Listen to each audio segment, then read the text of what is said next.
Hello everyone, welcome to my channel. আজকে তোমাদের সঙ্গে শেয়ার করছি মোচা চিংড়ির ঘন্ট। চলো কিভাবে করি দেখা যাক। প্রথমে আমি এখানে চিংড়ি মাছ নিয়ে নিয়েছি। নুন আর হলুদ দিয়ে চিংড়ি মাছটাকে ভালো করে মাখিয়ে নেব। দিয়ে মাখিয়ে নেওয়ার পরে কিছুক্ষণ এটা রেস্ট দেব। আর এদিকে আমি কড়াইয়ের মধ্যে তেল দিয়ে দিয়েছি।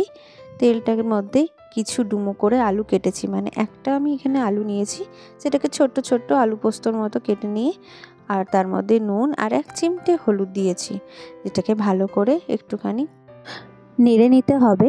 তারপরে এটা যখন লাল লাল করে ভাজা হয়ে যাবে তারপরে আমি এটাকে তুলে রাখবো। একটু ঢাকা নিয়ে নাড়তে হবে। এখানে আমার টাইমিং লেগেছে 2 মিনিট। 2 মিনিট এটা ভাজা হয়ে যাওয়ার পরে আমি এটাকে তুলে রাখবো।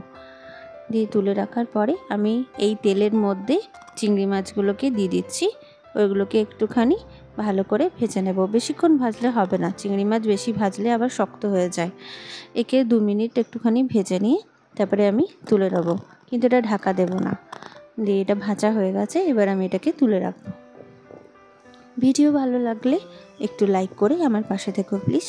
আর তোমরা সবাই আমার ভিডিও দেখছো, এত ভালোবাসছো, অনেক অনেক ধন্যবাদ। এবারে আমি আবার তেল দিয়ে দিয়েছি। কড়াইয়ের মধ্যে একটা তেজপাতা আর একটু শুকনো লঙ্কা আর একটু জিরে ফোড়ন, মানে 8 চামচ জিরে ফোড়ন দিয়েছি। আর কোচানো পেঁয়াজ আমি এখানে দিয়ে দিয়েছি। ডিম ভাজার মতো কুচিয়ে রেখেছিলাম পেঁয়াজটা, সেটা দিয়ে দিয়েছি।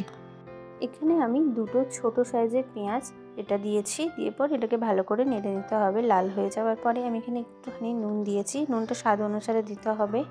আর একটু চিনি, মানে এখানে আমি 1.5 চামচের মতো চিনি দিয়েছি।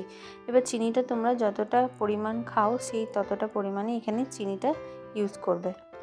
তারপর এখানে আমি একটা অর্ধেকটা টমেটো দিয়েছি। টমেটোটা দিয়ে ভালো করে নেড়ে নিতে হবে। দিয়ে নেড়ে নেওয়ার পরে এবারে আমি এটাকে কিছুক্ষণ ঢাকা দিয়ে রাখবো। মাত্র 2 মিনিট ঢাকা দেবো। দিয়ে পরে আবার ঢাকা তুলে দেখবো এটা একটুখানি হয়ে এসেছে, মানে পেঁয়াজটা একটু ট্রান্সপারেন্ট হয়ে গেছে। এবারে আমি রসুন কাঁচা লঙ্কা থেতো করে রেখেছিলাম, সেটাও এর মধ্যে দিয়ে দিয়েছি। দিয়ে পরে এখানে আমি বেশি রসুন দিইনি, 3-4টে কোয়া দিয়েছি আর 2টো কাঁচা লঙ্কা দিয়ে পরে ভালো করে এটাকে থেতো করে নিয়ে পরে দিয়ে দিয়েছি। এবারে আলুটাও এর মধ্যে দিয়ে পরে একটুখানি কষিয়ে নিতে হবে। কষিয়ে নেওয়ার পরে আমি একটু ঢাকা রাখবো। ঢাকা এখানে 2 মিনিট রেখে আবার তুলে রাখবো। এরকম ঢাকা চাপা দিয়ে রান্নাটা করে নিতে হবে। আমি কোনো জল ইউজ করছি না। এবারে আমি এখানে মোচা দিচ্ছি। মোচাটা আমি আগেই সেদ্ধ করে রেখেছিলাম নুন হলুদ দিয়ে। আমি এখানে সিটি মেরেছি। তোমরা প্লেন গরম জলও মানে বাটির মধ্যেও সেদ্ধ করতে পারো। আমি এখানে সিটি মারাতে আর দিয়ে পরে চটকে নিয়েছি হাতে করে। দিয়ে পরে ওটাকে ভালো করে মেখে নিচ্ছি। ঘন্ট যত মাখো মাখো ব্যাপার হবে তত ভালো। আর এখানে আমি মশলা দিয়েছি, মশলাটা একটা পেস্ট করে নিলাম। দিয়ে পরে সেটাও দিয়ে দিয়েছি।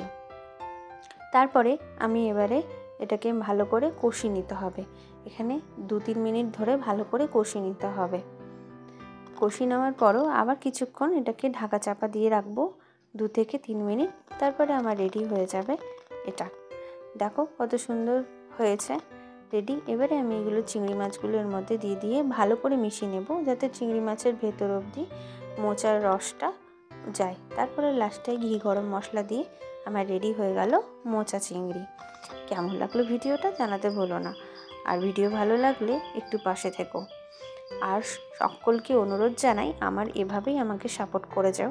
আমিও তোমাদের পাশে আছি, অবশ্যই থাকবো। এরকম নিত্য নতুন ভিডিও জানতে হলে বা দেখতে হলে আমার ভিডিওটাকে একটুখানি সাবস্ক্রাইব করে আর বেল আইকনটা প্রেস করে রাখবে, তবেই তো আমার ভিডিওগুলো তোমাদের কাছে পৌঁছাবে। নমস্কার, সবাই ভালো থাকবে, সুস্থ থাকবে। আবার দেখা হবে অন্য একটা ব্লগে। টাটা।